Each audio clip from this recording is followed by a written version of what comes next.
Pop protecting. Hey guys, it's Sunday night. What? You're what? You screwed up my intro, Mike. It's Sunday night, Blasted Assassin. New night, same stupidity. We're here. All of us here tonight. So let's go to run through it. We'll start with Drew. If he's got a quote tonight, he said he was pretty flustered before getting in here. Go ahead. I've got a quote. Oh, nice. Okay. And it's from 1985. All right. The marijuana goes in the top drawer. The cocaine and speed go in the second drawer, and the heroin goes in the bottom drawer. Always separate the drugs. I know that. Anybody else?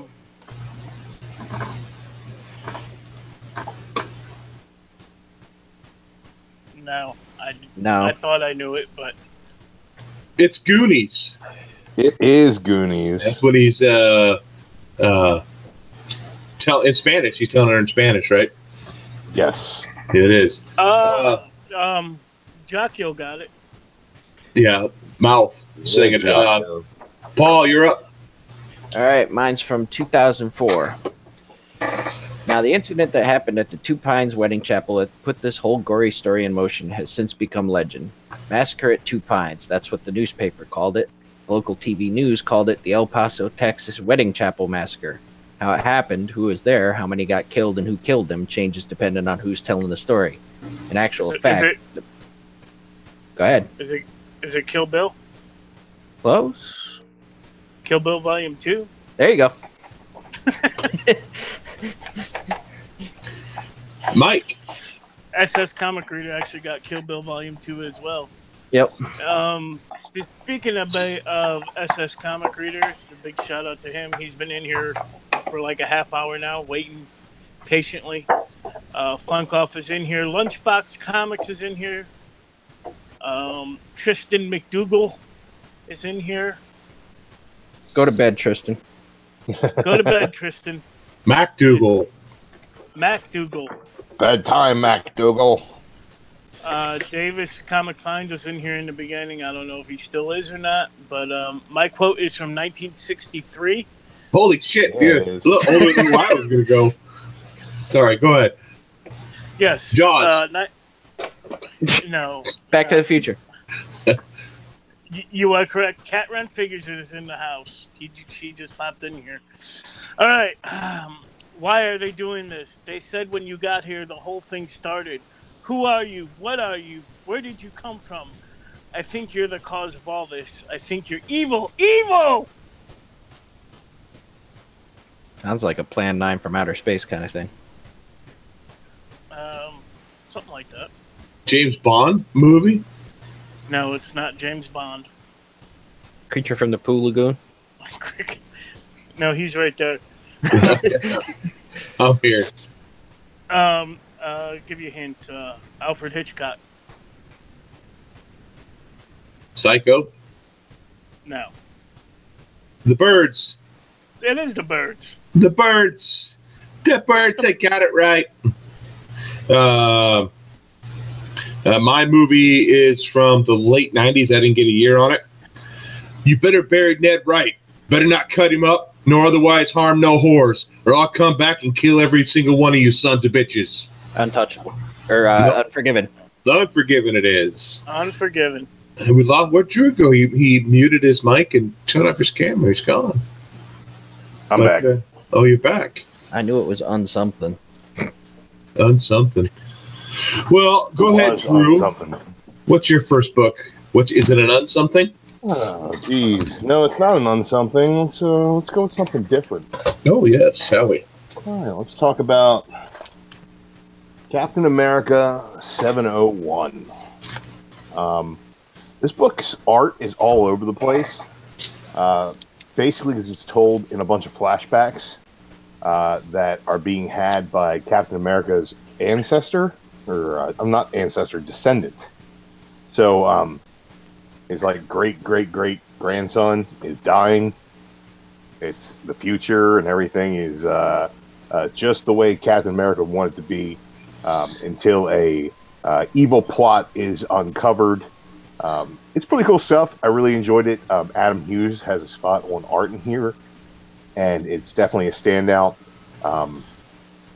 The art for the main story is a little bit stylized and kind of weird, but I dig it, and this is definitely a stash for me. It's going to be continued, I think, in maybe one more issue. That'll probably wrap this up, and then we're going to get the Ta-Nehisi Coates Captain America #1 coming out shortly. But 701, really enjoyed it. That's a stash. Paul, you read that this week? Nope. How about you, Mike? What is it? Captain America 701? No. It's a comic book. I read it too. Yeah, my favorite part was the Adam Hueys section of it, the very first of it, when that's back in time where they're trying to catch the serum from the other bad guy so he doesn't create more evil Captain America, essentially. So Cap, and is it Bucky? I think it is Bucky that catches serum. And like you said, the future is all peace all the time, utopia, kind of thing. And it's kind of interesting how, if it was a perfect world, what could go wrong? And this is just that story. Even if it was a perfect world, something's bound to go wrong. I agree with you on the art. It was kind of like, especially toward the main story of it.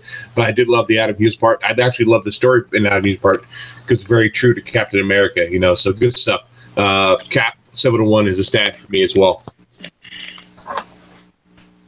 And Paul, what's your first book? Let's see. First one. Let's just get it out of the way. Hunt for Wolverine, Weapon Loss. Fuck Marvel. I hated it. Wow. A story where literally nothing happens except lots of talking with mediocre red shitty art. I wasn't impressed. I'm gonna keep getting it probably because I know something may eventually fucking happen, but this was dumb. It was like that stupid Reading the Will fucking book in the Hulk one. Yeah, I like that issue. You would. Wow. Mike, did you read that book? I did read Weapon Lost, and I enjoyed it. It's got Daredevil in it and Misty Knight, and they're all looking for traces of Wolverine. Some Inhuman, some cop Inhuman, where it's like a human flashlight. I thought it was pretty good, so I'm gonna stash flashlight. Is it? Well, he did it at one point. He just stood over the city and he's like, "Bah." He took a picture. You see flashlight? A flashlight. It's Frank McGee. Okay. Yeah. I'm going to stash this as well. You said I would like the Will book. I did like it, and I would like this too. It's Daredevil. He's basically doing the build the team, ramping up for the adventure of finding Wolverine. And his team consists of Frank McGee, who's an Inhuman. A big part of Charles Soule's Inhuman story that he did for Marvel Now, right after after Infinity, when Cloud went live and all the new Inhumans were made, and Charles Soule was writing that book and creating these characters. Frank McGee is one of the better ones. He's a hard-boiled detective, and he just happens to be an Inhuman.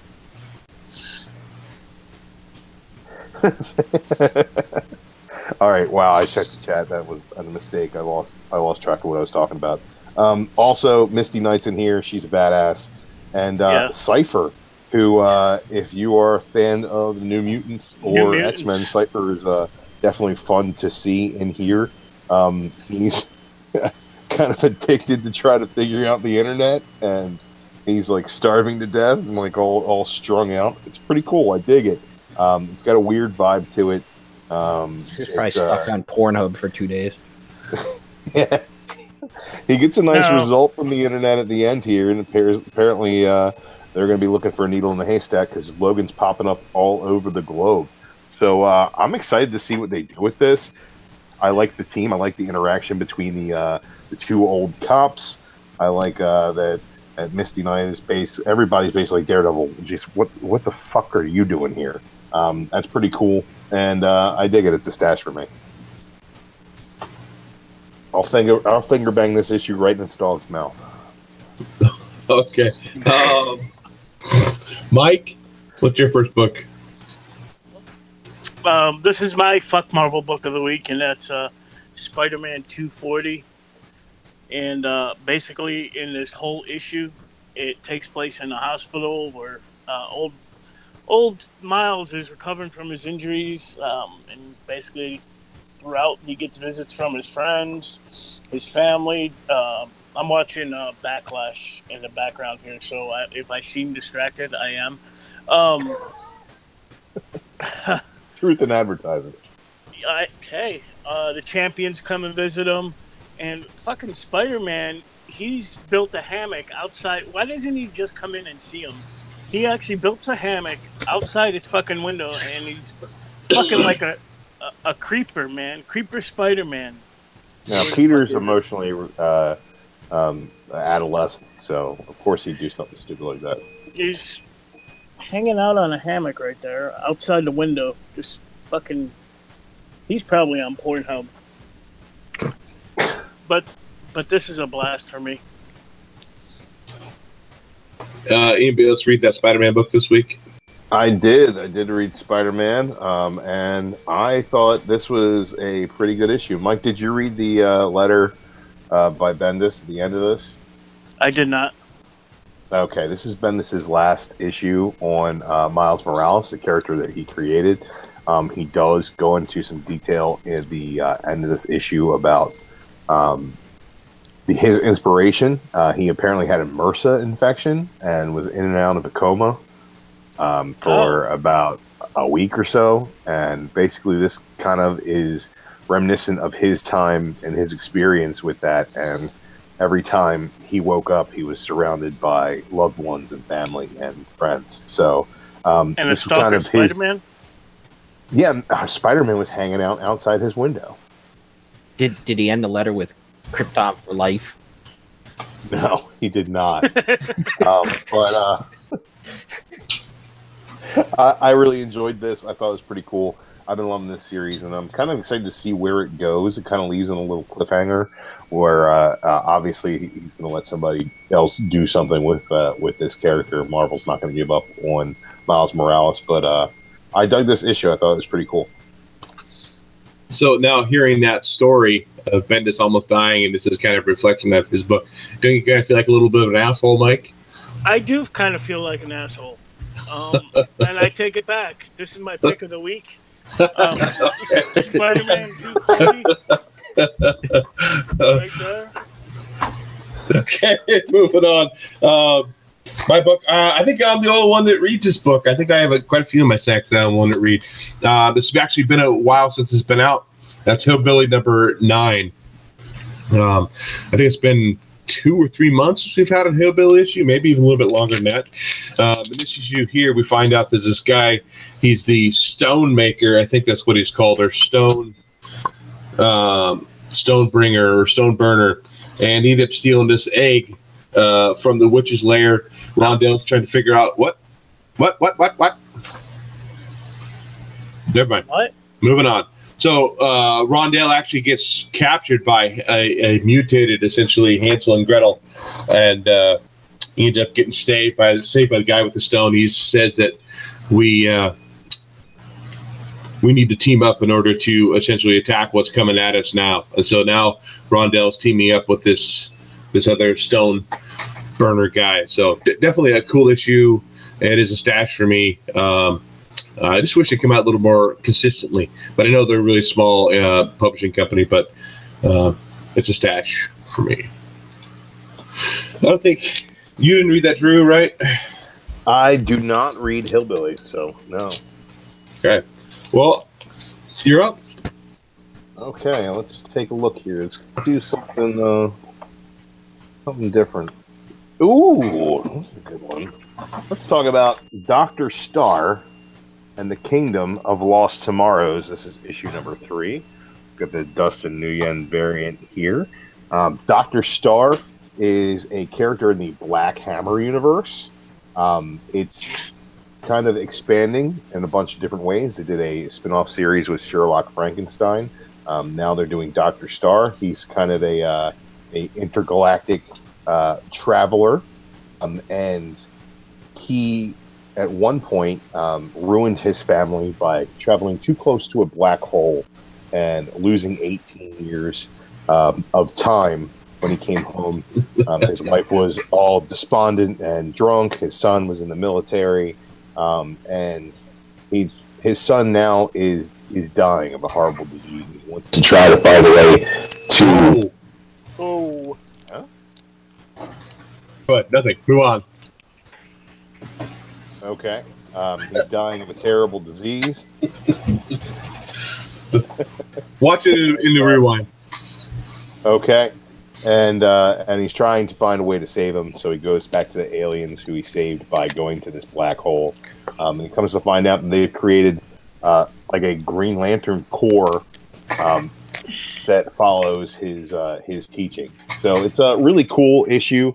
A lot is revealed in here, but one of the better things about this universe is how it mirrors the comics that we've been reading since the Gold and Silver Age. And this is kind of a really cool take on a Green Lantern style story. So I really enjoyed it. Okay. Anybody else read that book this week? Raise a hand. No. No. Nope. Yeah, your mic did a nasty squelch there. It was pretty bad. Yeah, people are talking about it in the chat too. The normal volume. Yeah, I couldn't hear it. Yeah. So Paul, you're up. But I peed a little. That's called the prostate problem, Mike. Go have it checked out. You're over 40. Go ahead, Paul. Let's do Batman 46. 45 kind of threw me because I didn't know what the hell was going on. But once I figured out what was going on, I settled into what is essentially a Elseworlds tale that's kind of a crack addict fever dream. And this issue's all that and more. Everything was ridiculously over the top, and everybody's getting the shit kicked out of them. And Catwoman was awesome. She fit the whole thing of the hotter they are, the fucking crazier they are. So it was great. It was completely insane. No doubt. Shout out to Midwest Comic Ball and Chain. She's hacked into Paul's other account, apparently. Yeah. She probably forgot the password to her own. Big shout out to Splash Page Comics, who we got to meet in Dallas. Yeah, what's up, Marley? Saw a few others pop in here. Davis Comic Finds is back. Doom just popped in. We're confusing him for being on Sunday. Yeah, that's my fault. My work's making me work late on Friday nights now. It's got to surf the Poo Lagoon. So I am. Batman, Mike. I did not read it yet. Oh, well, what the fuck am I stopping on you for? God dang. I know. Did I drop an F-bomb just now? I think I did. You said, God dang. You've been dropping a lot of them. The swear jar is filling up at your house. Well, yeah, when I'm off air, usually it does. So yeah, Batman 46, Catwoman is I don't think he has any dialogue other than meow, pretty much, and purring. I do like the throwback to the outfit, kind of like the Michelle Pfeiffer's kind of Catwoman outfit, the Booster Gold Souls for. But she just goes absolutely ape shit in this book, tearing people up. My favorite was when he goes like, "Wait, what?" When she starts like chewing on someone's neck. I'm not going to give everything away. Yeah. So here he thinks that he's gonna make everything right. He's gonna make Catwoman fall in love with Batman or Bruce Wayne, and it does not turn out like he thinks it's going to at all. Better than the last issue, better than the past few issues at least, even though it's still more of a Booster Gold story than it is a Batman story. But stats for me. Drew, you read that? Yeah, I was a fan. I like Booster Gold being a fuck up. I think that's pretty cool. Art was good. I just don't know. Are they just kind of buying time leading to this wedding, I guess.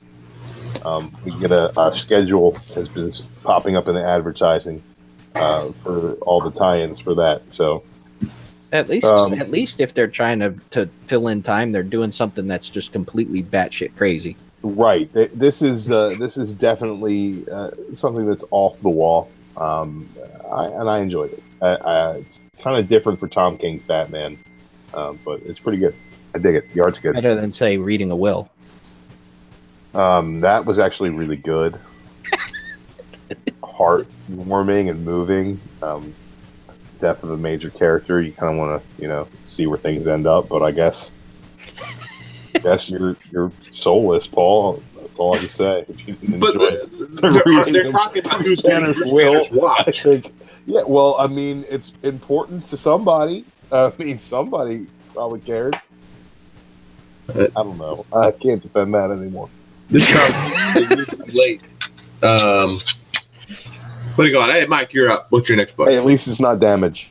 Yeah, that's true. Since we're talking about Batman, let's do this fucking DC Nation that was 25 cents, that preview issue. Any of you guys read that? Yep. All right, so the first story, you get a Joker story where he basically broke into some dude's house. I think he's a teacher. Correct me if I'm wrong. And he's waiting for an invitation to Batman's wedding. And that story, definite stash, was pretty good. Then at the end, I guess this kid has a daughter. The letter that Joker actually gets is from the school saying that she's been absent. So I don't know if Joker killed the daughter too or what, but it was pretty badass. The second story was a stupid Superman story. And the third, I guess, is a preview of the new event for DC that where all the different teams of Justice League take on Galactus and his buddies. I know it's not Galactus, but it's these fucking dudes right here. So I'm interested. So that third story was a stash too. So this is just a preview book. I stash it, I guess. I'm with you too. The first story was great. That's probably my favorite story of all of them. This shows how truly psychotic Joker is. The second Superman story, they could have put that in Superman #1. I think that's what it's supposed to be a tie-in for, or Action Comics 1001, whatever it is. And then the other one, it's a Man of Steel #1. Is that what it is? They could have pushed that to something else. I think I would have liked to have read a longer Joker story. And then the third one with the event with the different types of Justice League, that could have been a zero issue too for something else. I mean, for 25 cents, it's not like we're wasting a whole lot of money here either. But really, this should have been the free comic book day, as far as I'm concerned, from DC. But a few big shout outs here. We got Eddie the Comic Guy who just popped in here. Haven't seen him in a while. And Tats Comics and All About Comics is in here too. So, cool. Drew, what'd you think of DC Nation #0? I don't think there's going to be #1. DC Nation #0 is a very, very mixed bag for me. Reading Bendis writing Superman long form, I am not excited for that at all. I'm probably going to end up dropping that. We'll give Man of Steel a shot and see how that goes, but probably going to be done with Superman for the time being. The Joker story I really dug. I thought that was pretty cool stuff. And the Justice League stuff was just kind of more convoluted Snyder Justice League stuff like we were getting in Metal, and I'm fine with that. Take the characters, mix them up in a blender, throw them around different teams. I'm cool. I think I'm going to enjoy that. But man, this book really put a bummer on my my love for Superman lately. And beyond that, I picked up some really great variant covers. I grabbed this Batman, Joker, and Catwoman wedding cover here. I thought that was super dope. I picked up the Superman. What's that? Isn't it like a 1 in 50 or a 1 in? I think it's a 1 in 100. Okay. I'm not 100% sure. And I picked up the Superman variant too. I think it's a 1 in 25. Yeah, Catron said Starfire is on one of the Justice Leagues. so she's happy. Funkoff said my LCS charged me 50 cents for that book. God, that's it. I think it should have been a free comic book, as far as I'm concerned. One of the stores I had it as a free comic. Yeah, I saw they bought so many to get the variants. A lot of the stores that they were giving comic book day. So, Paul, what about you? Did you read DC Nation #0? No, I didn't have a chance to get to it. It was on my list to do, but work and hospitals and all that shit got in the way. That started with Mike, right? Yeah. I guess I'm up. I am up. Man, I don't know if I read too many other books. I'll talk about this. It was last week. I was super hyped because I had it saved for me, and I picked it up and I read it. And my favorite story, it's the one where Thanos comes in and destroys the kid's birthday every year. I told you that's good stuff. So, like I said, this came out last week, but I had to read it before the show. It was good stuff. I actually loved it. Even at the end where the dude's saying, "Dude, I have nothing left. There's nothing more you can take from me." And the chance almost cuts him off and just whatever, and just kind of walks off and leaves him. He pulls the pipe out and floods his apartment. Yeah, whatever. I got you. I guess I will talk about Walking Dead 179. Again, this is another book too. I think that I'm the one that reads out of the group. Walking Dead, I read it. Oh, you read too? Okay, so we find out more about the Commonwealth. It is a lot bigger, and they have a lot more things that they have a football team. They have a football stadium where they have football games. They have, all this other stuff. But now the group is leading them back to Rick's living community, and they're saying it's a shithole. And but yet they've run ahead to kind of give Rick a warning, saying, "Hey, these people are coming; they want to meet you." So that's where it's kind of left off, kind of seeing what the interaction is going to be between the Commonwealth and Rick and the rest of the community. Good stuff. Definitely getting stronger and stronger as it's moving along for this story arc. Actually, what about you, Drew, for that one?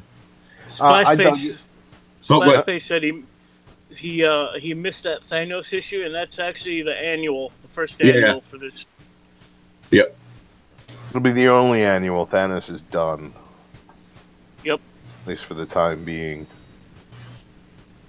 But hashtag fuck David's birthday. So. Yeah. Well, what's your Walking Dead? Walking Dead 179. I really enjoyed it. There was a bit of a class warfare situation brewing. Mm-hmm. The big thing about the Commonwealth is it's big and has all these amenities, but at the same time, it's there's a class system. There are poor people and there are rich people, and it's kind of setting some people off in the wrong way. Also, this is another experience where you get to see Eugene look like a genius, and he's a complete boss. He's the one that they all think they need to hang around. He's super smart. They describe him as can build a new car from scratch smart.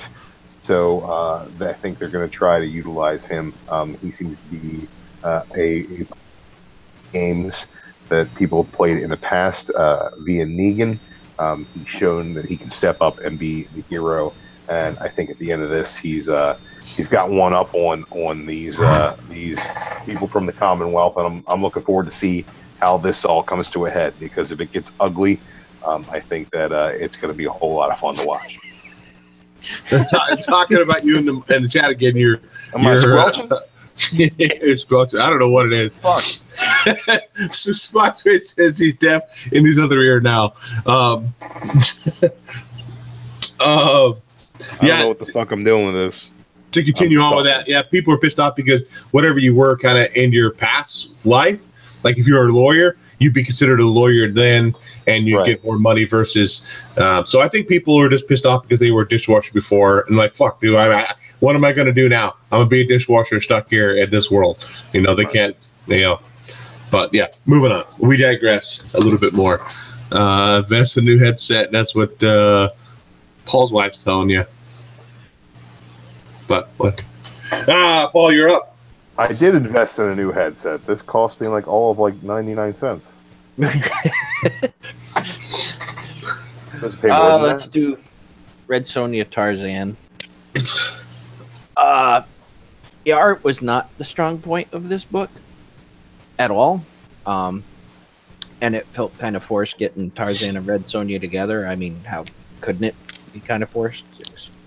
They're completely different.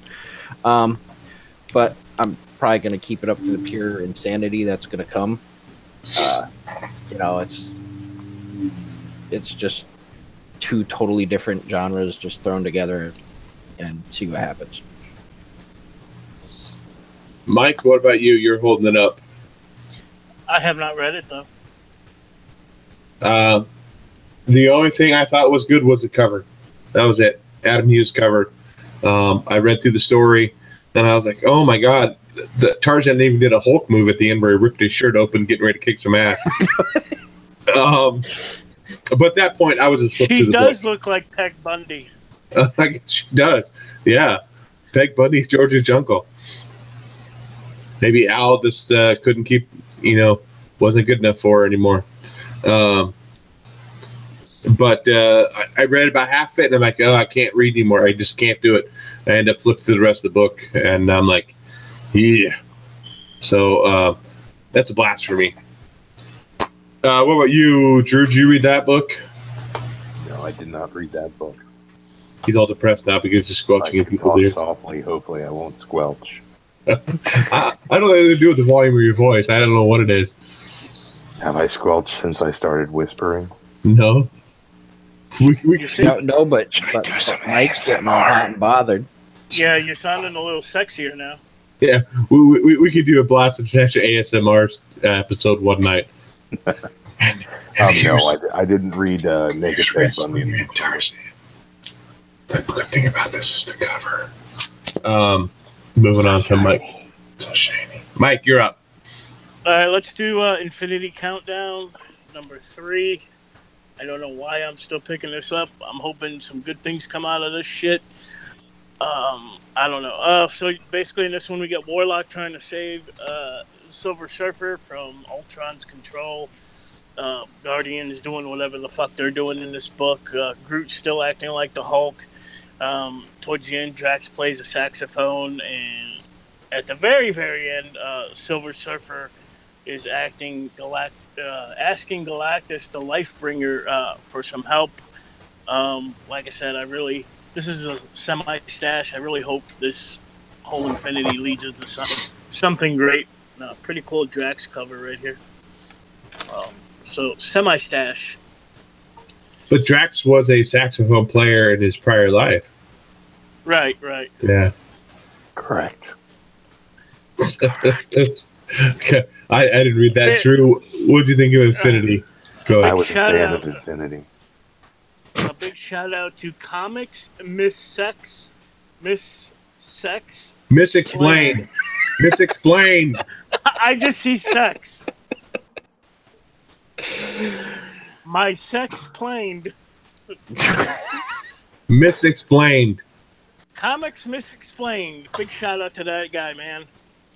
You wonder if we're going to have any more subscribers after this. Good, Drew. I found it enjoyable. I like that Groot speaks in full sentences now. It's pretty badass. The Silver Surfer stuff with Adam Warlock, it's right up my alley. Most of the old stuff that I'm picking up right now and reading is old Adam Warlock and old Silver Surfer stuff. So I dug this. I like where it's going. Okay. Have I squelched yet? Not yet. I don't have to keep it in low. I was kind of buzzing a little bit. I was like, pop. Paul, did you read that book? I'm whispering for you, Monty. I have it, but I haven't read it yet either. Am I up again? Holy crap. You're up again. I'm up again. Let's do Avengers number 1. So this is finally continuing from Marvel. What was that? Marvel Legacy. Legacy, yeah. So they keep bouncing back and forth between a million years ago and now. Odin's summoned Black Panther to come in. Wait, nope, that's the other book. That's the free comic book that I'm thinking of now. It starts back in the past with all the old timers, the Odin and the Doctor Strange. What's that? Agamotto. Yep. Then it comes back to Tony Stark, Thor, and Steve Rogers sitting in a bar having a drink and talking about getting the Avengers together. They're kind of explained off a little bit of some of the stuff that's been going on through them. How Tony Stark just got out of a coma, blah, blah, blah. Yeah, that they think they need to reassemble the Avengers. The crappy Ghost Rider is back in here. Ramirez, is that his name? Robbie Reyes. Reyes, that's what it is. So they end up finding out that again, let me make sure I've got the right story versus the free comic book one. The Celestials, yep. So they're falling from the sky, and they're trying to figure out why. Not too bad of a book. They just got to figure out how, they keep flashing back from a million years ago and today. I don't know why Steve Rogers is wearing his Captain America shirt underneath his regular shirt if they weren't sure if they're going to be Avengers anymore. And at that point, what's the point of putting on the mask at the end? I don't know. So as for me, I'll pick up not as good as the other Avengers run that we just finished up, but I'll check out issue 2 for sure. You're up, Drew. I really like the setup in Avengers #1. I think that Ed McGuinness art got to be a bit too cartoony for me in some places. I agree. But I really enjoyed this story. I like that they're getting back to the Avengers BC. I like that they're addressing the Celestial that was buried in an archaeological site. And the whole story of dead Celestials falling through portals were really great. I really enjoyed it. This is definitely a stash for me. I picked up the black and white cover with Deadpool on it as well, a Greg Land. Thought that was great. Yeah, I like this. I like where it's going. I like Jason Aaron, so I have nothing but high hopes for Avengers moving forward. Paul, did you read Avengers? Yep. Like you guys, aside from the art, which got too cartoony and didn't really do much for me, I think this was my pick of the week. It was awesome. I loved it. Can't wait for more. Just like JLA, Avengers works best when they all come together to deal with some kind of world-changing event. And Celestials falling from the sky would qualify. And I loved when they were like, one Celestial could fuck us all up, so if something's killing them, we're fucked. Yeah, they thought that Captain Marvel had actually beat that one Celestial, and she's like, no, I just tried to stop him from getting away from the city so he wouldn't crush the buildings. Mike, are you there? Mike lost power in his house. Oh, no. Yeah. He doesn't get Wi-Fi from the bathroom, apparently. That's right. So, we'll jump on. It's going to be probably, if Mike doesn't get it back on pretty soon, it's going to be a little shorter segment. We're not going to have much Funko news because he's not here. I started that book. Drew, what's your next book? Let's talk about Coda #1. This is Simon Spurrier's new book. This is a Boom Studios. Yeah, it's a world of magic, but then all the magic goes away, and this is kind of the post-apocalyptic fantasy. It's what happens when magic leaves a magical realm. The art in this is pretty much just like the cover all the way through. I found the colors to be absolutely beautiful. The story itself was kind of mature, but at the same time had some really, really great fantastical elements throughout. some of the vistas in this book. Some of the settings are just really cool. Kind of Game of Thronesy in some parts. You get your classic Tolkien style fantasy in there as well. The story really hasn't had much of a chance to go anywhere, but ends on a really great reveal that gives me hope that this book will be something to follow moving forward. It's a really thick read, a lot of content in here, really no ads at all. And for $4, I really enjoyed it. And I think this is definitely going to go on my pool list. So, Coda, number 1. Highly recommend. Probably my stash of the week. You read that book, Paul? I started to. I had high hopes for this book, and I started reading it, and I'm just so wiped out today. I said, you know what? I can't focus enough on this to really give it the, like Drew said, it's a deep book, and I was like, I probably won't get it right now. So I said, let me just step back, and I'm going to read it again in a day or two. But I have high hopes for it, and his review makes me confident that I'm going to enjoy it. Yeah, this is one of the 2 books I picked up this week. I'm like, wow, holy crap, that's a pretty thick book, you know, especially for $4. You know, you think that, like, if DC or Marvel come out, this would be a $8 book probably, you know. But this was definitely a sad for me too. Yeah, it does have a pretty reveal at the end. His pentacorn, is that what it is? It's not a unicorn. It doesn't have 1 horn. It has 5 horns, and his pentacorn just beats the shit out of people too in this book. People. Yeah, there's a pretty weird reveal at the end of the one part was with that knight. They're going to get the stuff from the mermaid, and the knight goes in there. And that big troll guy just like whack, just freaking knocks him out pretty quick. A good book, definitely, especially for $4. You're getting your money's worth out of this book, so it's a stash for me. Back from Pooh Lagoon, I'm off away from Pooh Lagoon for 2 days, but I'll be back at Pooh Lagoon on Tuesday. Tuesday's Pooh's Day. Tuesday's Pooh's Day. Maybe Mike took a trip to Pooh Lagoon. Maybe that's what happened. Go ahead there, Paul. I read Harbinger Wars 2 Prelude. Usual high quality from Valiant. The story's pretty derivative of the whole humans versus X-Men dynamic, but they execute it well.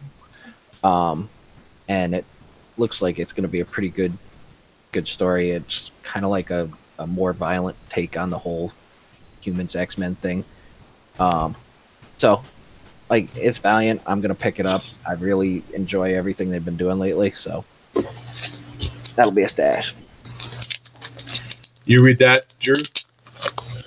No, I don't read Valiant. I actually had a long conversation with somebody about Valiant on a free comic book day, and they said, "What, you don't read Valiant?" And I said, "No, I don't read Valiant," and that's how that conversation went.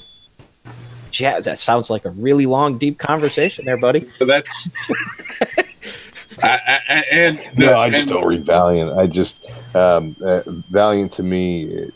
Every time somebody said, "Oh, you got to check this out," this Valiant story's pretty great, and I've given it a shot. I've been disappointed. So I stay away. They need to read it well. And here on Blast and Shash, we've delved deeper into Drew's personal life. Do you read Valiant? No, I don't. Thank you, Drew. Moving on. What do you want to talk about some more? No, it's like, nope, don't want to talk about it. Okay, so I'm up then. Harley Quinn. Harley Loves Joker #1. I was like really kind of dreading this. Like I said, I pick up the Harley Quinn books, but it's only for the Frank Cho art. That's what's just I got a nice glare coming in there from the sun. Yeah, Frank Cho cover on this guy too. So I was like, okay, I'll give it a shot. Very reminiscent of Batman the Animated Series, Batman the Animated Book as well. So Harley Quinn's back in her, original black and white Jester uniform outfit, which is great. This character comes back. I guess she's been in here in Harley Quinn's story before, the Grissom. She's kind of like the weasel lady that puts off skunk smell out of her butt. So, so we're talking some highbrow action here. Highbrow action. What did Joker say at some time? I know he said something about the fart or something like that. The Minx is a furry fart farm. Yeah, that one. Yep. Yeah, that was my best. Mark Hamill as Joker. I don't know if it really worked, but no. To the left side, Dave. To the left, over here. But my question is here. So Harley Quinn is in her full outfit here, fighting. She's going to attack the Penguin. And then here in the next panel where she's attacking again, she's down to a bra and panties. I don't know. They didn't show that transition. But it's exciting nonetheless. It is exciting. But this was a pleasant surprise. I actually enjoyed it quite a bit. It's very reminiscent of Batman the Animated Series. So definite stash for me. Did you read it too, Paul? Yes. Okay, what did you think of that? I was back and forth on it. The story was. I think Paul Dini wrote it, so that's that's why it's got the whole animated series thing going on. The art's kind of reminiscent too, though. Yeah, but some of the panels, the art just felt kind of unfinished to me. It just didn't. It wasn't. All the lines weren't well defined and everything, and I was just like, "What's going on here?" But the story was good, and it had that animated series feel. So. It's a stash. You read that through? No. As a matter of fact, I had a conversation with a guy about that the other day. And I don't like Harley Quinn. Moving on. Is that what it was? No, I like Harley Quinn. You know what would make this better? A will. Yeah, I like Harley Quinn just fine. She's just supposed to be cosplayed and not read. What's your next book?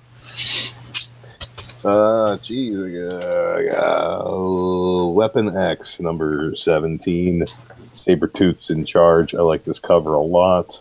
Sabretooth has been walking a fine line lately as to whether he's a hero or a villain. Logan is taking his sweet-ass time healing after the last story arc. So Sabretooth is leading the field team, and they are on a mission to subdue Omega Red. There's some great action in this, some cool quippy dialogue with Proudstar and Sabretooth. They kind of butt heads when he's basically elected the leader of the field team. Pretty good. I thought the art was a little bit off. Not a huge fan of the way this book looks.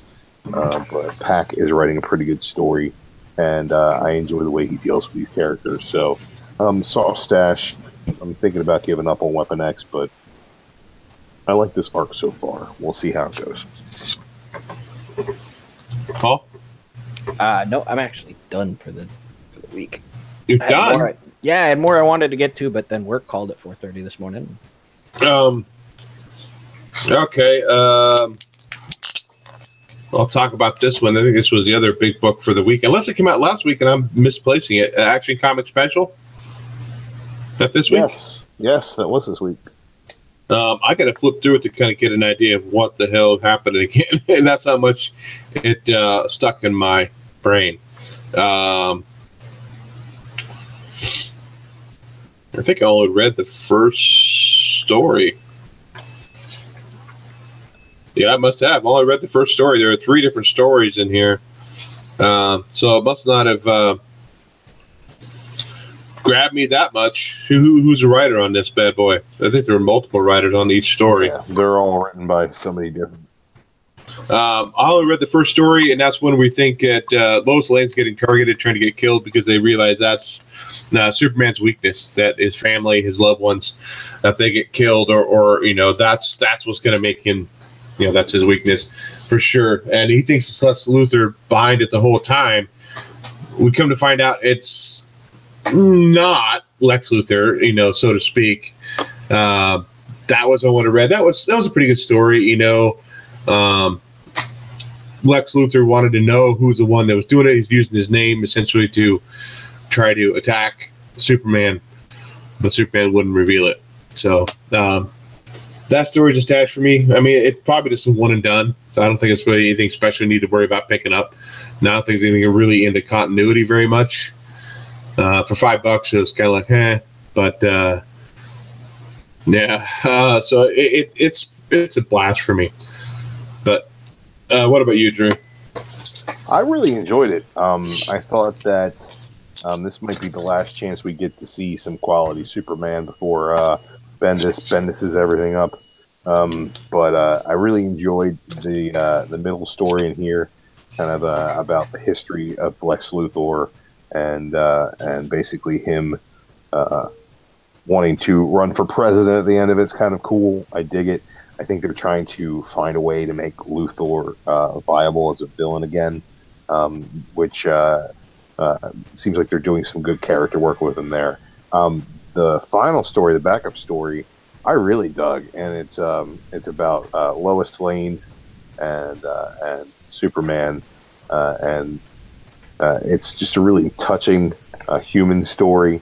And it's written by Max Landis and drawn by Francis Manapul, and it's beautifully illustrated, and it's a really nice story. I really dug it. So overall, the first story in here I think was my favorite, but they all really had something to offer, and as a special, kind of like an annual, really good issue. I enjoyed it. Superman leaves his will for Lois Lane before he goes to fight Doomsday. I guess what do I want to do? I have two other books that I read. Let's go with this one first. This is actually a pretty good book. It's called Death or Glory. I wasn't sure if I actually had this on my pull list. This is the other book this week that I was like, damn, dude, that's a pretty thick freaking book. It is. So the whole story, it's a future. They don't give a whole lot about what happened.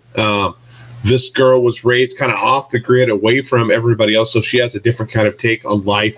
Her parents wanted to make sure that when her parents died, she was raised by this guy named Red. I guess it's kind of like an uncle to her. First part of the story here, this guy's talking in a diner. They're getting ready to close it up, and this guy comes in and orders 133 cheeseburgers. They're like, dude, we're not going to give you 130. He ends up freezing them with nitrous oxide, nitrogen, and breaks them. It kills them essentially. So then it leads into her story here herself. Her name is Glory Owens, I believe. Yep, Glory Owen. And it's the part where there's something I don't understand. Here she's chilling in her bathtub. She jumps up. After hearing the news story of the people getting killed in the restaurant, she gets up out of her bath all naked, goes and gets the gun, and then immediately pukes on the floor. So maybe she has a aversion to guns and she doesn't like violence, which kind of makes sense maybe a little bit more in the story. But the guy that's been taking care of her, he's dying. They don't have any money. They don't have insurance in order to get him the liver transplant he needs. So she decides she's going to go ahead and do something that's robbing these mobsters, essentially, that the police are working for. She doesn't get away with it. The police actually find out who she is because her helmet pops off. It's definitely an interesting story. She doesn't get the money, but she does get something else that, it's going to be weird how it's going to play out. But definitely a stash for me. So Death or Glory, number one stash. Mike's helmet will pop off when he sees her hop out of the bathtub. Yeah, is that what it is? Maybe she saw Mike's YouTube channel and puked on the floor. Anybody else read Death or Glory? I haven't, but I haven't had a chance to read it yet. Good stuff. Good stuff. I think Kat was talking about it. Yeah, she's building up the courage. Yeah, and that's what I talked about. You know, it seemed kind of weird, though. She jumped out of the bath to go get the gun specifically, and then Sharon pukes on the floor. But you're up, Drew. What's your next book? I read one more book this week. Who did I? And that was Go Power Rangers. Go Power Rangers. Yes, that's how the song goes. Thank you.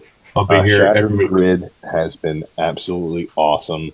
This is just another piece to that puzzle.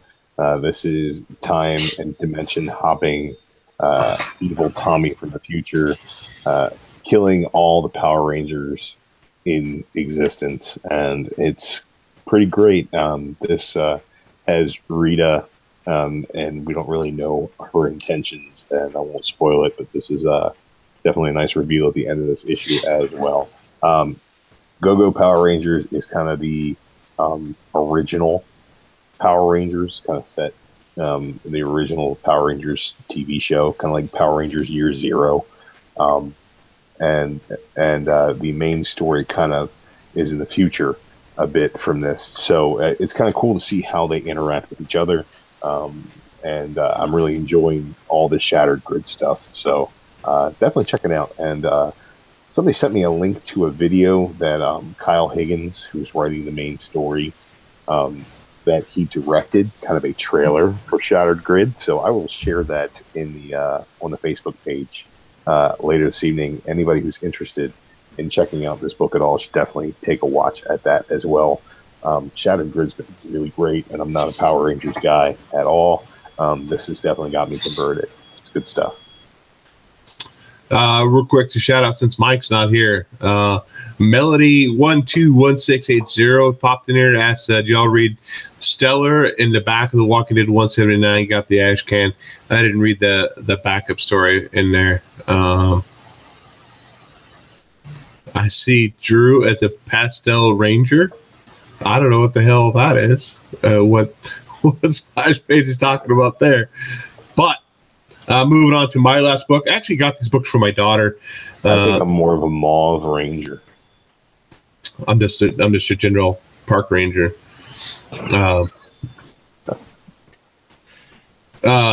Which reminded me, I went to the free comic book day, and we had to be in costume in order to get the gift bag.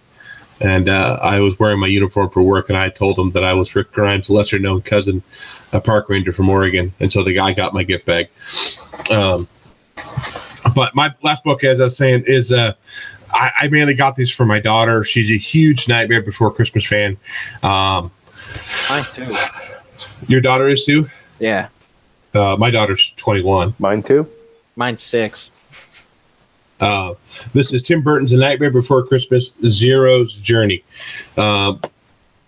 Got this out of the package, and this is one of these books that read backwards. I went, instantly shuddered. I'm like, oh God, no, I don't want to read it. And I even had to ask my son, how am I supposed to read this? Is it left to right? You know, how this panel is supposed to go to be. But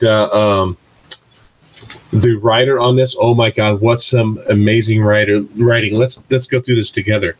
Whoosh, slam, shake, tug, hoot, hoot. Like those old Enough Said issues. It's much like the Batman issue. Meow, meow. Yeah, meow, meow. Just some amazing. I mean, here's some actual dialogue here. This is a blast for me. I got her both covers. She's supposed to be up here next month, so I'll give her to her then. They'll be out of my life. I won't even put them in my CLZ app. So, Nightmare Before Christmas, Zero's Journey, a blast, or a whoosh, out of my collection. Eddie, obviously, because he's been gone so long, he forgot because he said, who's tugging? Well, if it's this panel, it's the one who's missing. Yeah, that's where he's at right now. It's nice and dark, and the mood is set, so he's probably tugging one out. So that's all the books I got. I mean, I got some other back issues book, but I'm going to save that video for my own channel. But I guess we'll go ahead and jump into what Mike calls Shut Your Funko Mouth. But he's not here, but we can definitely talk about some of the books that, or not books, Funkos or toys that we picked up this week, or whatever. We'll start with we'll get Paul a shot here. He hadn't talked in a while about anything. All right. Well, I picked up one of these was last week, but I'll show it anyway. I picked up 4 Funkos. One of them was the I don't have it because my 6-year-old daughter has it. I got the Santa Jack Skellington for her, and she promptly ran off with it.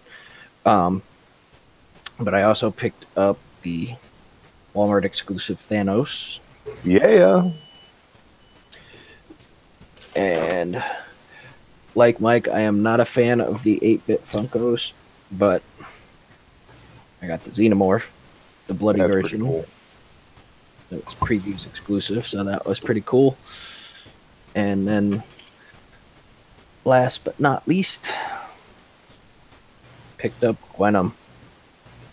She's pretty sweet. Yeah. Great detail on that figure. Yeah, I saw it. I was like, damn, I didn't even know they were coming out with that one. But that's the ones I picked up this past week. I stopped at Toys R Us today, kind of figure out what was going on there, because we have one in our town. Funkos were 30% off, and today they were 10% off beyond that. But there was nothing hardly really worth picking up. A whole bunch of sport ones and a whole bunch of Titan Go ones. I passed on a Toys R Us Gwenpool pop and a Bruce Banner Thor pop. I didn't get anything from that today. These ones I actually picked up the other day.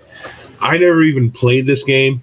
Maybe somebody else has, but it was only $2.50, and it's a Walmart exclusive. And that's Hello Neighbor, the neighbor with the glue. I have no clue to what the glue is. So if somebody else in chat's played this game, why the hell is he holding glue? Is he sniffing it? I don't know. Sticky stuff, Dave. That's what glue is. Yeah. I know. Understand the functionality behind glue, but why does this gentleman have the glue? So I don't know. Who knows? Mike probably would know. This one I actually got in my swag bag from Free Comic Book Day. I watched the movie. It wasn't too bad. I mean, I had my doubts going into it, but it wasn't too bad of a movie. And that's World of Warcraft. And this is Orgrim. So he was a freebie. So I spent a total of $2.50 on 2 Funkos. I wouldn't normally buy these guys. But for $2.50, I'll pick up the Walmart exclusive. Catman says, "Hello, neighbor's creepy. He tries to kill you." I mean, I've seen videos of the game where you actually break it. Actually, you're breaking and entering into his home, and he's trying to stop you from whatever you're doing in his house. So he's within his right to kill you for breaking and entering into his home. So yeah, you're the bad guy. You're the bad guy here. Yeah. Funko says one thing about that. Yeah. Yeah, that carries glue around the house. He's got, he's into adhesives. Who are you to judge? Maybe, we all have our own things that get us off. So maybe that's what his is. We don't know he's a killer until we break into his home. But, okay, Drew, what about you? What'd you pick up this week? All right. I picked up a couple of Funkos this week. I also hit Toys R Us and grabbed an exclusive, the Fraggle Rock Sprocket, a Toys R Us exclusive, the dog from Fraggle Rock, who's absolutely adorable. My daughter's got him up on her shelf currently at the moment. I also picked up another cute dog. This one's for me. This is Crypto, the super dog. As soon as I saw him, I was like, yeah, we're doing this. Crypto's coming home with me. And I also picked up the greatest professional wrestler in the history of professional wrestling, Mr. Jake the Snake Roberts. Some incredible detail on him holding this snake there. Pretty cool. I think does it have an empty booze bottle at his feet? No, and that's disparaging the snake, and I won't have it, Paul. I won't have it. I won't have you disparaging the greatest professional wrestler in the history of the business. Obviously, you didn't see that pay-per-view. I've seen everything that Jake the Snake has done and committed to film. And I also picked up this Toys R Us exclusive Stinger and Ant-Man 2-pack. These weren't supposed to come out until the fall, I think, but Toys R Us is emptying all of their warehouses, and they're getting these out now. So check your Toys R Us's.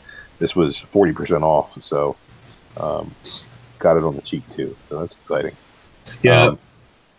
My Toys R Us didn't have anything for those either. None of the Marvel universe or the DC universe were really any good. Sucks, but oh well. Sorry, I didn't interrupt you. No, I'm sorry. That was dumb. You were done? Can I finish? Yeah, you finished. Can I finish? Can I finish? Okay. And to Dave, I leave my last will and testament, reading it out. Well, I was going to try to look up some movie news or something like that. We could talk spoilers about Infinity War now that all of us have seen it. If you want to talk spoilers, or we can just go ahead and before we jump into that, did you guys see the new Ant-Man and Wasp trailer? Yes, I did. I saw that one. Yes. What do we think of the new Ant-Man and Wasp trailer? I'm excited for it. I mean, they're pumping all this. I don't remember which trailer started it, but they're pumping all this popular music into there because this one has It Takes Two, playing in the background, which kind of gets people pumped up to watch the movie. I remember Suicide Squad when that came out, when they did the Queen cover in there. That was all about it, but Suicide Squad ended up being a turd. Just the trailer made it really look good. But I enjoyed the first Ant-Man well enough. I'm hoping this one's going to be just as good. It looks pretty awesome. So I'm excited for it. Looks like more of the same. But I love all the websites of people who just don't know anything about the Marvel movies. Say like hints at a life after Infinity War. No, because it takes place before that. Obviously, yeah. I think this SS Comic Reader asks where Ant-Man and the Wasp were during Infinity War. I think this movie answers that question. I think that they weren't big time enough to get the invite. They didn't want to. They're in the upside down. His what's it called? His house arrest situation that he worked out. And I think this is a story that's going to tell you what they were doing during that time. I think if Hawkeye shows up in Ant-Man and the Wasp, I won't be surprised. I think that might be a cameo that they're holding on to. That they won't show us right away, but I think that we'll probably get at least a nod to Hawkeye in Ant-Man and the Wasp. So I don't know. We'll see. I think I'm really excited for it. The action looks great. That Peyton Reed is still directing, so it has directorial continuity there. He did well the first go around, taking a movie that Edgar Wright had spent a lot of time developing and making it his own. And I think that I'm excited to see what he does, expanding the world of Ant-Man while still kind of working in his own little corner of the Marvel Universe. So I'm excited about that. I think that most exciting thing for me about Ant-Man right now is what the post-credit scene is going to be, because I kind of want to know what they're doing, tying everything together moving forward, and how they kind of deal with the fallout of Infinity War. But the trailer has me hyped. I'm super excited for it. Yeah, I'm hoping that the movie's going to end with some of the people disintegrating, just like in Infinity War. That would be a great, like, boom, right, tie it right into that, and then start fresh with Infinity War Part 2. That'd be really cool. We got Kingdom Comics in here. Comic Book Estates jumped in here as well.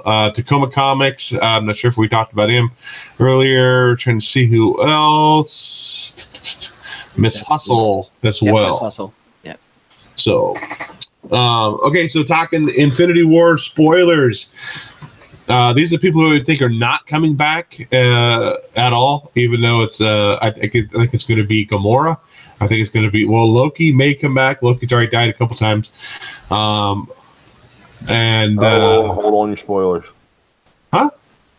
Anybody who hasn't seen the movie, we're going to spoil the movie. Oh, well, we already said we were going to spoil the movie. Okay, well, you kind of went into it. Tacoma apparently hasn't seen it yet. Whoa! I think he's lying to us. Can you say that? Yeah. Enjoying the show, but got to skedaddle. Only person on Earth who has not seen Infinity War. Oh, okay. Well, he's leaving.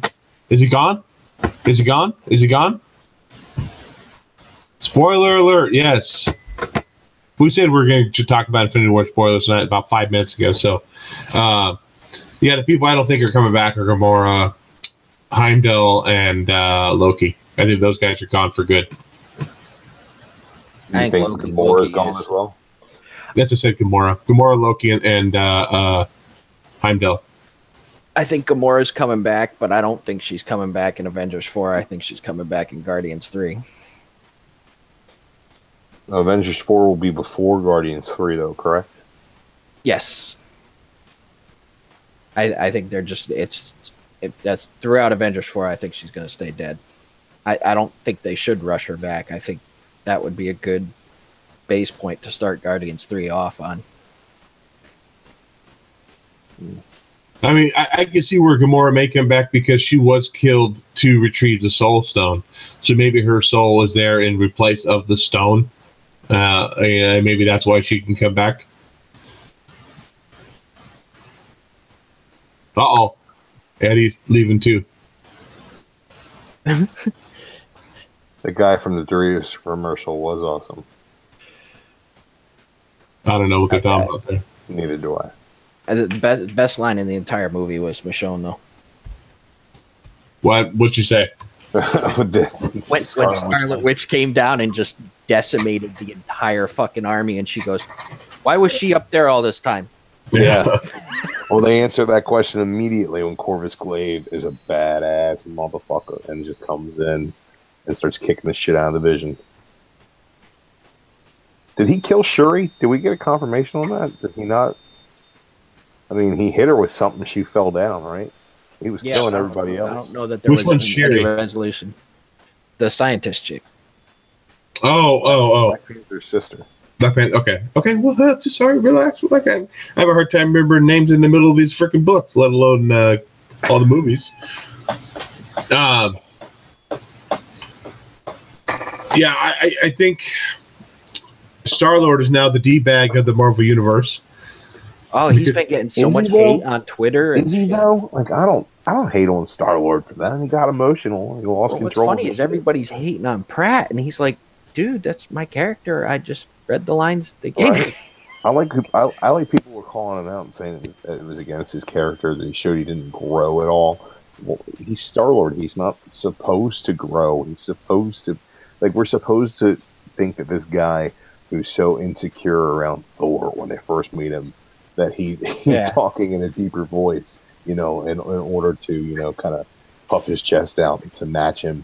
And you think this guy's going to be mature enough to not freak out when he finds out that his girlfriend's dead? Like, come on. Like, it's exactly what he would do. And that's why it made so much sense. And all the people who hated on Thanos in the trailer, you were dumb. He was awesome. Yeah, Thanos was amazing. Yeah. I highly suggest if you see this movie again, hunt down an IMAX showing. I saw it the second time in IMAX, and it was phenomenal. I may go see it again tomorrow. I don't know. I have tomorrow off work. I may go check it out. Trying to think any other spoiler things in there. We talked about Red Skull. No, yeah. What did everybody think about the Red Skull reveal? That was the only thing that just completely I wasn't expecting. And I thought it was great. They used it as an opportunity to wrap up. Where did he go? And will he be back? I don't think so. I think this is their way of saying that no, Red Skull's done. We did what we're going to do with him, and now he's stuck here doing this. And SS asked if Hulk was afraid to come back because he would get his ass kicked again by Thanos. Yes. If you've ever met a tough guy who got his ass handed to him, they walk around with their tail between their legs for quite some time afterwards.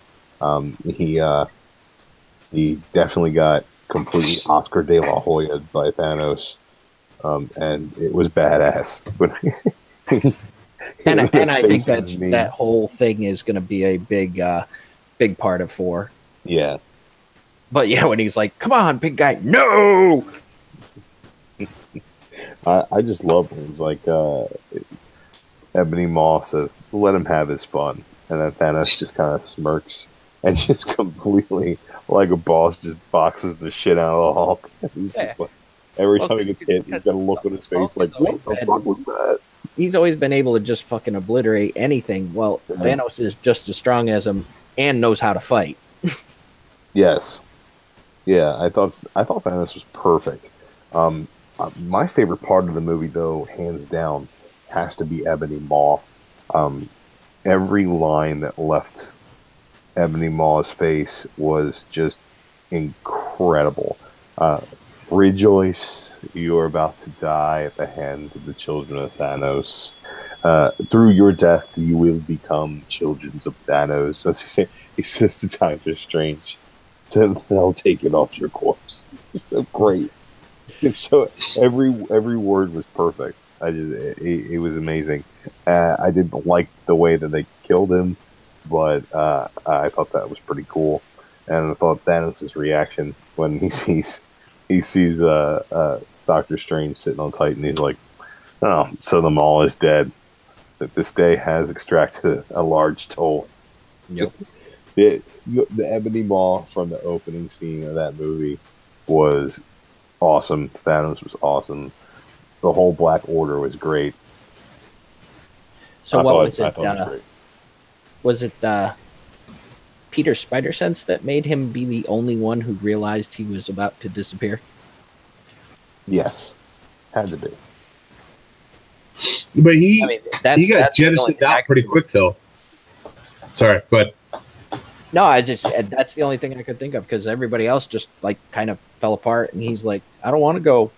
Groot kind of hung on for a minute there too. Yeah. We were talking about Ebony Maw, though. I mean, I thought he got killed off rather quick.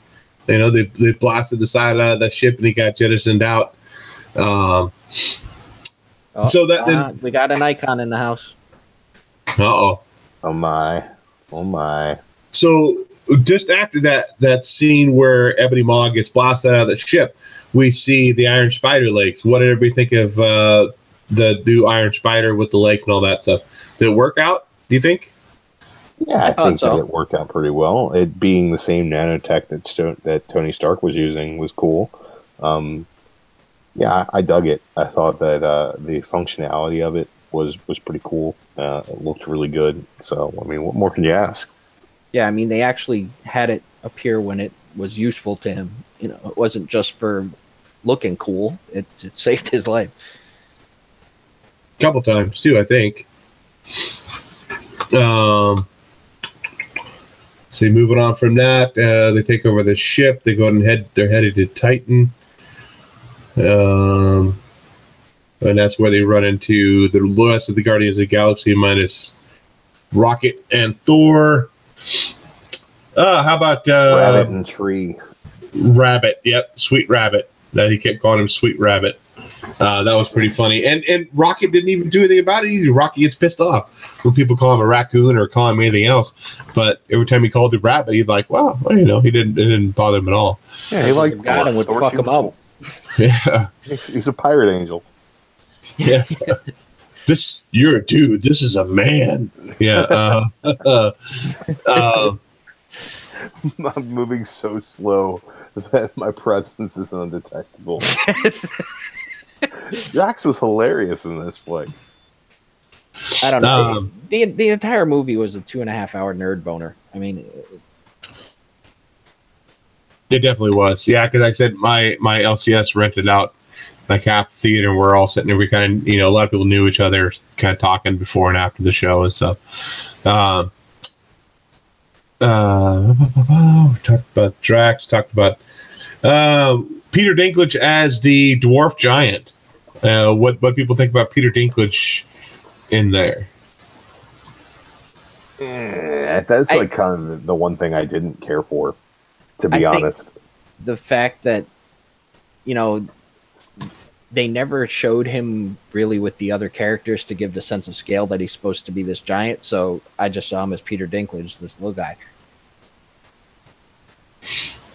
I didn't mind that so much. I'm not a huge fan of Dinklage. I think he's great as Tyrion Lannister, because I think Tyrion Lannister is a fantastic character. I just think he's overrated as far as an actor. Not so much that he's a terrible actor. Just people are like, "Oh, Peter Dinklage, he's so great." He's middle tier guy. You know, if he's not, he needs another really great role to be considered a good actor. Right, and you think of the things that he's been given the opportunity to do since Game of Thrones. One of those being Destiny, where all of his dialogue was overwritten because it was so bad and phoned in that they hired a guy, Nolan North, to redo all of that dialogue and put it in a future update. So, like, I'm not a huge Dinklage fan. I think that he is serviceable in what he does here because he's used in small doses. But I think that they did give a couple of really good scenes to show the scale. It just that it was a poorly lit scene, so maybe that some of that was lost. But when I saw it in IMAX, you definitely got the impression that he was a much larger character than they were, at least from my perspective. So, well. Peter Dinklage was great in Elf. I liked him in Elf. You don't remember Elf with Peter Dinklage? What's up? I remember Elf. Okay. So moving on. I'm not disagreeing. I like not Elf. disagreeing. Okay. Stormbreaker. So Thor gets his new hammer, Stormbreaker. It's an axe, you dolt. Whatever. It's a hammer with an axe. Hammer side, axe side. Hit the whatever, dude. Should have gone for the head. Thanos kind of killing weapon. What's that? Thanos killing weapon. Thanos killing weapon. Don't you think we should all have those kind of weapons? Dude, which brings me back to one of my favorite lines in the whole movie is that they're at the very end. I mean, if you want to jump that far ahead, where Thor throws the axe, hits Thanos in the chest, and he said, I told you I'd come back and kill you. And Thanos says, you should have gone for the head. And then, snaps his fingers, and that's it. That was a pretty badass line. Yep, see, Splash Page just nailed right there, too. So, well, I don't know if you want to talk about it anymore, or you want to go and shut her down. We're already an hour and a half into it. I thought it was great that they had the finger snap, and that's all I got to say. Yeah, I thought that a lot of it was a lot funnier than I expected it to be. But none of the humor undercut the seriousness of the movie at all. I really dug it. Pretty much funny perfect. When it could be, and wasn't when it wasn't shoved in there like, say, Suicide Squad. Yes, and all the jokes landed. It wasn't like you weren't sitting around waiting for other people to laugh at the jokes. You were too busy laughing at the jokes and enjoying the movie. It's better the second time around. I would say definitely if you haven't seen it 2 times, go see it again. A lot of the tension of, Jesus, what are they going to do? Are they going to do this? Are they going to do that? Are they going to? It's all gone because you know what happens, and you can sit back and enjoy the movie for what it is, which is the payoff of 10 years of shared continuity. And as comic book fans, that's really all you can ask for. I think the fact that the shared continuity works so well is part and parcel of why so many other studios want to have shared universes, because it gives you the opportunity to add so much weight to your storyline. And had we not watched, do we lose Drew now too? He just froze. SS asked what you thought of the post-credit scene. Yep. No, that's going to bring it up. I wonder if now the power outage has gotten to Drew's place. Maybe North Korea is not sitting down to talk with us. They're actually dropping a freaking not thermal, but a EMP on us. Yeah. Drew's gone. He's absolutely gone. So, post-credit scenes. What do you think about Captain Marvel being the character to come in? I think she's going to take over Silver Surfer's place, or probably Warlock's place that's in the comics. Yeah, I mean, it wasn't surprising to me. You knew it was probably going to be something like that, because the post-credit scenes are either there to be funny or they're there to push the next big movie. Mm-hmm. Mm-hmm. And you weren't going to do something funny at the end of this one. No, and I talked to a lot of people who are not comic book fans that have not read the books. And third is like, oh my God, how could it end that way? How could it end that way? It's like, dude, it's not going to end that way. It'll be fine. If you've read the books, you know what happened. A lot of the characters die in the books. They end up coming back. Yeah, Drew's gone completely now. So I should check the news to make sure we're not getting EMP'd. Yeah, Drew's gone. So it leaves just 2. But good thing we're about ready to wrap this SOP up. So, do you have any Louse Meta shout-outs or anything you want to say? Boy, I jumped to my email, check our new subscriber counts. I'm going to shout out everybody in the chat like I always do, because you guys are one of the big reasons we do this, because it's a lot of fun bantering back and forth with you guys. And I want to get a shout-out to Drew and Mikey, because I don't know, maybe they're having the East Coast is doing their purge tonight, and we didn't know about it. They didn't know about it. So get your guns and knives ready, guys, just in case. And we'll see y'all next week. Few new subscribers to the Blast Under Stash YouTube page. Comics Misexplained, which they were in there earlier. No, it's not comics, sex, whatever. my sex plate or whatever. Rock and Roll Spock, Golden Era.